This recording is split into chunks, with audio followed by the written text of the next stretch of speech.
Hello everyone, I am Priyadarshini Mahara, faculty at the Department of Buddhist Studies, University of Delhi. Today I am going to discuss with you module number 15 of paper number 11, Philosophy of Buddhism. This module is entitled Keynotes on Pragya and Mantra.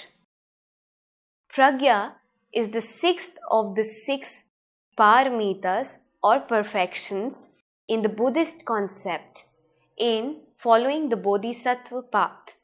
So, when a Bodhisattva is on the path to attain liberation, there are certain perfections or virtuous actions that needs to be performed, and those are called paramitas.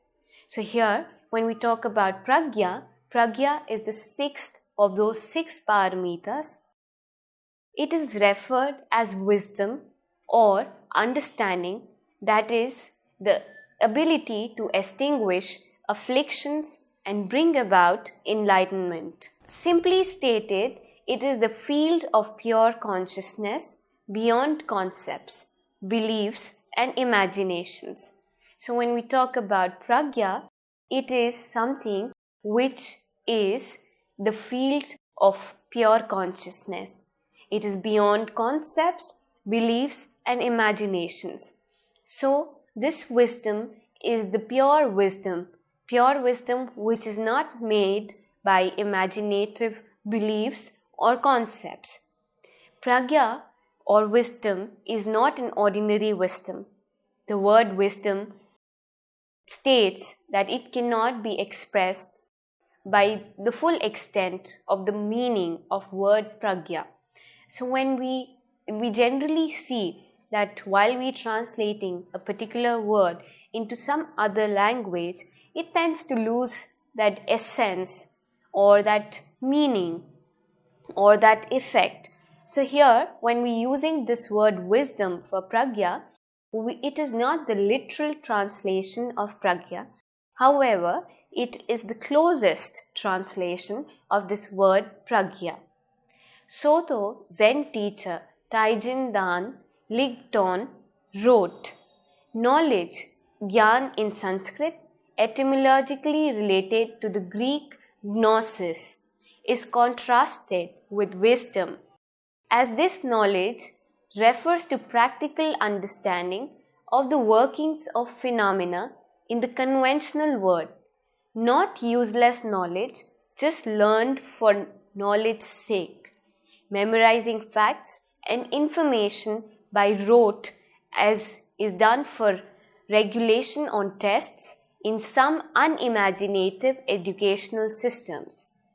So when we look at this scholar, this Zen teacher, Taijin Dan Ligton, he writes knowledge or Gyan in Sanskrit, etymologically related to Greek gnosis. So this word knowledge is etymologically related to the Greek gnosis. It is contrasted with wisdom, as this knowledge refers to practical understanding of the workings of phenomena in the conventional world, not useless knowledge just learned for knowledge's sake or for memorizing facts and information by rote, as is done for regulation on test in some unimaginative educational systems. As the flip side of wisdom, the perfection of knowledge can be seen as the function or implementation of wisdom, but fully informed by wisdom's insight into the essential. This knowledge, also referred to as perfection of truth, is at the service of wisdom, putting wisdom to work in the world. Now, let us see Pragya in Mahayana, Vajrayana and Theravada traditions. So, in Mahayana and Vajrayana tradition, Pragya means the realization of the emptiness of all phenomenal existence. So, when we using this word Pragya in Mahayana and in Vajrayana tradition, it means realization of the emptiness of all emptiness of phenomenal existence. So it is more like emptiness of the phenomenal existence. At this stage, Bodhisattva path, the individual would have reached the stage of sainthood and could have entered nirvana if he so wished. However, out of compassion, this entry is prolonged and deferred to a time when all suffering beings have already been led towards enlightenment. So when we look at the Bodhisattva path, we see that a Bodhisattva is the person who reaches that stage of attaining enlightenment, but there he falls short, in the sense that he just prolongs his attainment of enlightenment. And why does he prolong his attainment of enlightenment? Because he wants to take other sentient beings on that same path, and so that maximum number of beings can attain that stage. And this is the ideal of Bodhisattva. And this is the ideal where we talk about pragya. This is the wisdom that he attains so that he can take as many sentient beings on that path. Pragya is therefore balanced by karuna, which means compassion, which is the part and parcel of the conception of wisdom. So karuna or compassion is balanced by pragya, or vice versa. We can say that pragya is balanced by karuna or compassion, and this karuna or compassion is a form or a part of conception of wisdom. This motivates the perfection of wisdom, which is the conceptualization of 5 qualities. Now, when we talk about karuna and pragya together, both of these together formulate a compassionate and an intelligent being, and a being who's on to the path to attain enlightenment. So that is a bodhisattva. So which talks about, and this conceptualization or perfection of wisdom is of 5 qualities. One is giving or dan, morality or sheel, patience or virya, which is vigor, and samadhi or meditation. So when we talk about giving, morality, patience, vigor and meditation, these are the virtuous actions that needs to be performed by a bodhisattva. It is very necessary for an individual to perform these actions in order to reach the attainment of the higher truth. Person who's perfected giving, morality, patience, vigor and meditation has control over all his senses. His senses do not flicker around on unritualistic or unvirtuous actions. Instead, what his senses are based on perfections of these. The Pragya Paramita Sutra of the Mahayana, such as the Heart Sutra and the Diamond Sutra, describe it as supreme, highest, incomparable, unequaled and unsurpassed essence. Both traditions focus a lot on emptiness while meditating. For the Theravada Buddhist, so here that we've seen is the Mahayanist view on. So here we see that the Mahayana tradition lays emphasis on the emptiness while meditating. And this is their theory of pragya or wisdom. Now coming to the Theravada Buddhist, according to them, pragya means to gain an intuitive understanding of the 4 noble truths, dependent origination, and the law of karma. So when we look at pragya or wisdom from the Theravada point of view, we see that for them, knowledge or wisdom is that understanding, intuitive understanding, which is gained through 4 noble truths: dependent origination and law of karma. Insight or vipassana, which is meditation, like the other tradition, is the means to attain such wisdom. Through diligent practice, the meditation reveals the inherent suffering, impermanence, and absence of self in all phenomena, thus leading one to see reality.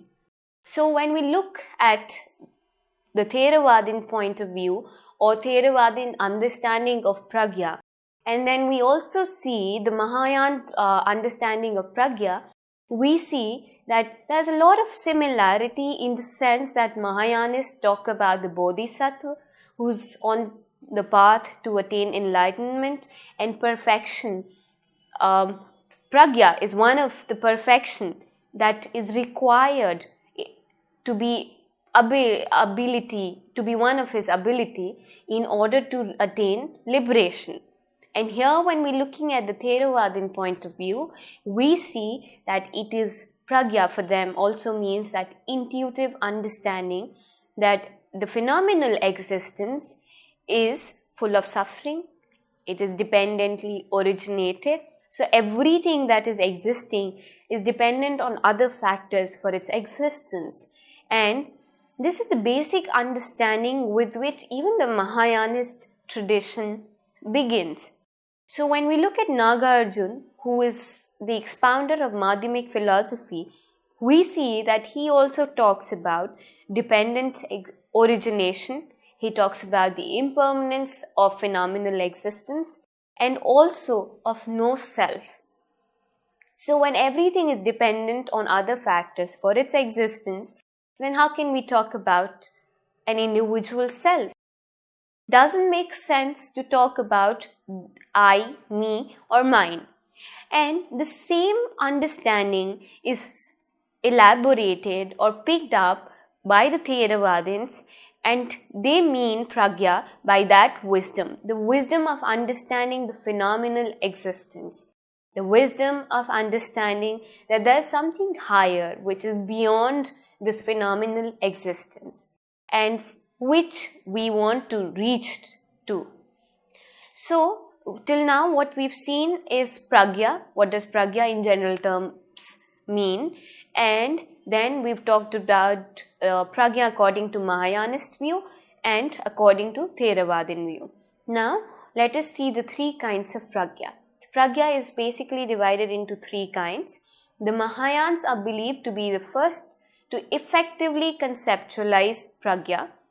There are 3 levels of Pragya related to the practice of 4 foundations of mindfulness, contemplations of body, feelings, mind and mental objects. This Pragya of mindfulness is a 3-stage process of development in the path of Buddhism. The Pragya of listening, the Pragya of contemplating and the Pragya of meditation. So when we look at the 3 levels or 3 kinds of Pragya, the Mahayanists believe to be the first to effectively conceptualize Pragya. There are 3 levels of Pragya related to the practice of 4 foundations of mindfulness, which are contemplation of body, feeling, mind and mental objects. Pragya can be developed on the path of Buddhism at various 3-stage process. That is the Pragya of listening, Pragya of contemplating and the Pragya of meditation. So here when we say Pragya of listening, contemplating and meditation, we are giving a lot of emphasis on the wisdom of hearing. So if you generally talk and there's somebody who's listening to you, isn't that a great feeling? So you feel so happy that there is some person who instead of talking or instead of telling you what he or she feels is listening to you and not being judgmental. So here we mean listening plays an important role, more important than talking. You require more patience to listen to someone than to express what you want. Second is wisdom of contemplating. Now, contemplating is something that you are able to cognize or understand right from wrong. See, when we get into that debate of right and wrong, then that debate is endless. There are things which might be right for me, but there are things which might not be right for you. Those same things might not stand right for you. So that is an endless thing.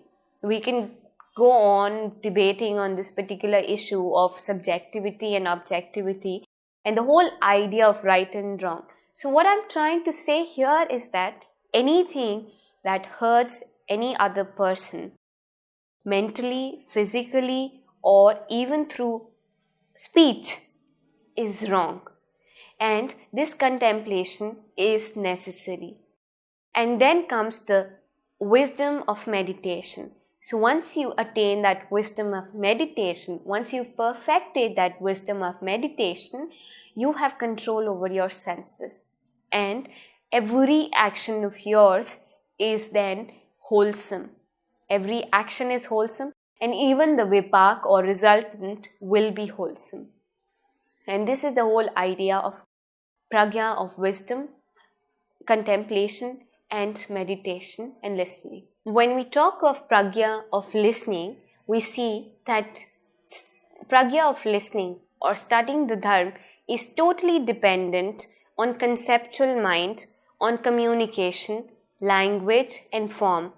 In this stage of hearing, listening, or studying, one is believed to develop pragya of understanding. Now, looking at the second stage of pragya of contemplating, we see that pragya of contemplating is what a person goes through, the process of internalizing that received knowledge and understanding. In this stage, one is believed to have completely absorbed and understood the Buddha's teachings, that one becomes a living reference to the teachings. Now, coming to the third stage, it is the pragya of meditation, which is also known as pragya of samadhi. It is marked by the development of realization, also known as the stage of resting meditation. One is believed to go beyond conceptual meditation and rest in the actual state of non-dual experience. So when we talk about pragya of contemplating, we are talking about something which is non-dual, or this duality of actions, of conceptual understanding or conventional understanding is missing. So this conceptual meditation, it moves beyond the actual state of empirical existence and transforms into actual state of actuality, of non-duality. And this is considered as the realization of the genuine pragya of realization, which helps in the development of mindfulness and thus finally the development of the stage of awareness. So when there is wisdom of meditation, one develops a certain hold on mindfulness. A person in any action will be mindful regardless of what circumstances there are. And then comes the stage of awareness.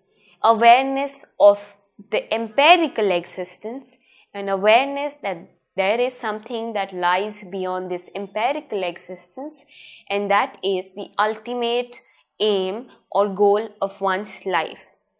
According to Sut Satipathan Sut, there are the Buddha's teachings on 4 foundations of mindfulness for attaining purity, overcoming suffering, and the realization of nirvana. In this book, what Buddha taught, the Buddhist scholar Rahul Walpole wrote, according to Buddhism, there are 2 sorts of understanding. What we generally call understanding is knowledge, an accumulated memory and intellectual grasping of a subject according to certain given data. This is called knowing accordingly, which means anubodh. It is not very deep. Real deep understanding is called penetration, which is also known as patividh, seeing a thing in its true nature without name and label. This penetration is possible only when the mind is free from all impurities and fully developed through meditation. Now, what Rahul Walpole, who is the writer of this book called What Buddha Taught, so what he is trying to state here is, let me explain it to you with the help of an example. Suppose you have developed those sense faculties where nothing is good or bad for you. So this equanimity or the nature of upekha is ingrained in you. So there won't be any discriminatory attitudes for anything. Now you go out for shopping, and for you it doesn't matter whether a particular dress or a thing is from the designers or just from a normal brand. So for you, this brand or label does not really make a difference. At the end of the day, it has to cover your body and your flesh. And that is what is the aim. So you are not going to go there looking for a particular label or design or a designer's dress. Rather, you will be looking for something which is decent enough to cover anything that is inappropriate.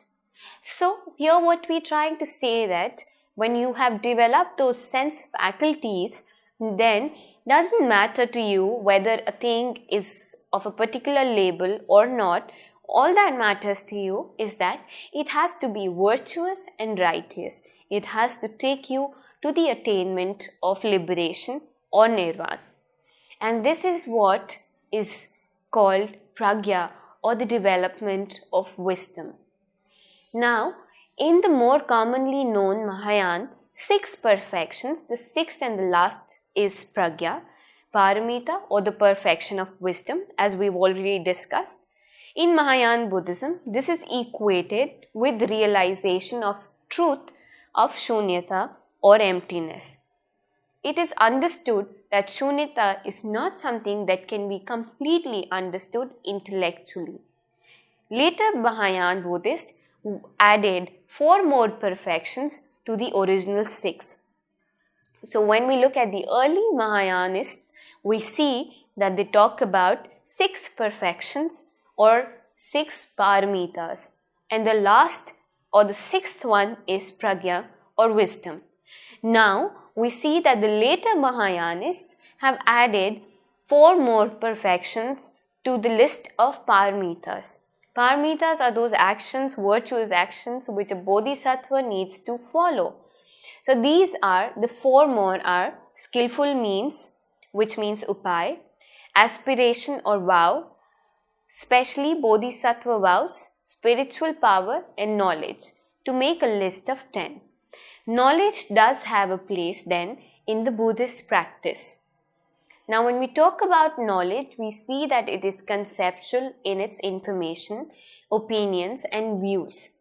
And experience cannot be conceptualized. For example, try to explain what water is, then go drink some water or stand in the rain. The conceptualization and the experience are so completely different. This is the difference between knowledge and wisdom. So when we talk about knowledge and wisdom, and when we talk about the difference between the two, we see that these are 2 very different things. So knowledge and wisdom can be equated with conceptualization and experience. Now what is conceptualization? Conceptualization is something that you are trying to portray or put together in verbal terms. So this is done especially for basic understanding of the things that surround us.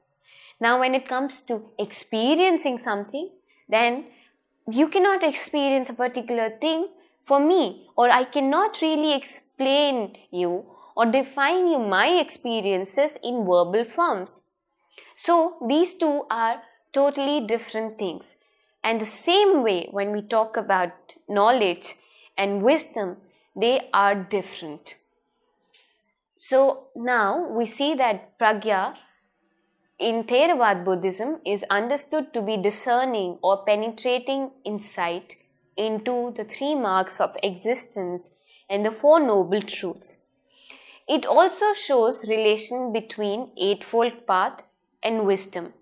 But all parts of the path relate to and support other paths. So this is all for pragya. Now coming to mantra. As the title of our paper is Pragya, Keynotes on Pragya and Mantra. So mantra means a sacred utterance, numinous sound or a syllable word, phenomenons or group of words believed by some to have psychological and spiritual power in Sanskrit. A mantra may or may not have syntactic structure or literal meaning. The spiritual value of a mantra comes when it is audible, visible, or present in thought. Mantra or mystic syllables constitute the backbone of Tantric, esoteric, and Vajrayana Buddhism. There are innumerable varieties of mantra such as Bij, Hriday, Uphriday, and so forth. When we look at the Vedic hymn, they are also called mantra, but they have their own meaning and significance. So when we talk about the mantra is something, a particular syllable that you can recite. Now this mantra can mean a lot of different things for different people. So the Vajrayanist, of course, in several instances attempted to trace the origin of mantra, which is point to be unmistakably the Buddha himself. And Buddhism enjoined to read some of the sutras, which however proved beyond their intelligences. At least 3000 years old, we can say that mantra were written in Vedic times. And now they are easily found in various schools of Hinduism, Buddhism, Jainism, Sikhism, and so on. So the use, structure, function, importance, and types of mantras vary according to school and philosophy of Hinduism and that of Buddhism. They serve a central role in Tantric school. In this school, mantras are considered equivalent to deities, a sacred formula and deep personal ritual, and considered to be effective only after initiation. When we talk about mantras, they come in many forms, including verses from Rig Veda, for example, and Saman, which is musical chant from Samved, for example. At least when we talk about mantras, we need to keep this in mind that they come in various forms and they may have various influences or meanings to various people depending on the use how we use them, in what form are we using them. Now, definition of mantra according to different Buddhist scholars can be stated that there is no general accepted definition of mantra. When we talk about definition of mantra, we are trying to state that there is no general definition of mantra.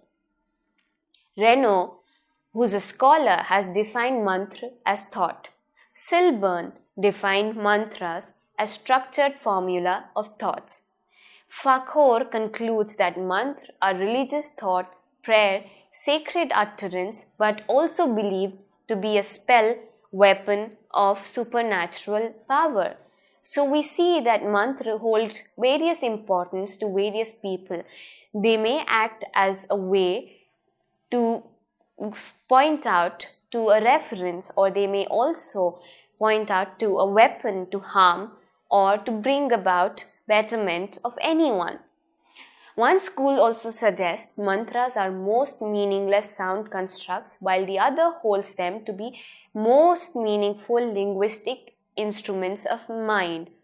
So we see that when we talk about pragya is the important wisdom which is required for a bodhisattva in order to reach attainment. And at the same time, when we talk about mantras may vary in their meanings and they may come in different forms to different people. And this is what we have studied today, keynotes on pragya, which is wisdom, and mantra. Thank you.